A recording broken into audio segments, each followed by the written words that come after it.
Ikki xonali birinchi etajda joylashgan, polni remont bo'lgan uyimizni obzoriga kelganmiz.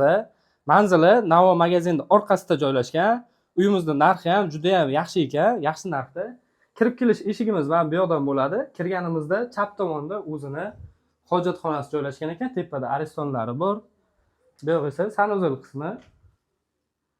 Remontlarni ham juda chiroyli qilingan ekan. Kirganimizda mana shunaqangi perixoshka qismida o'ng tomonda birinchi xonamizga o'tamiz. Tepalar natejniy patolog bo'lgan ekan. Bu yoqda isitish radiatorlari ham o'rnatilgan ekan.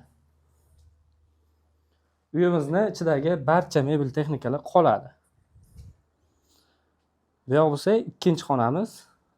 Konditsionerlar qo'yilgan ekan. Bu yoqda ham отоплениялari bor.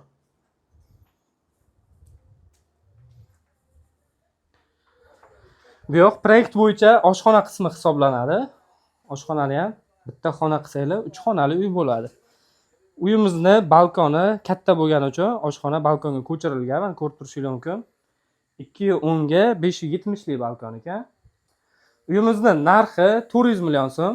Yana savdosi bor. Pastda raqamni qoldiramiz. Bemalol kelib, ko'rib, savdolashib olsanglar bo'ladi. Yaxshigina o'tib beriladi.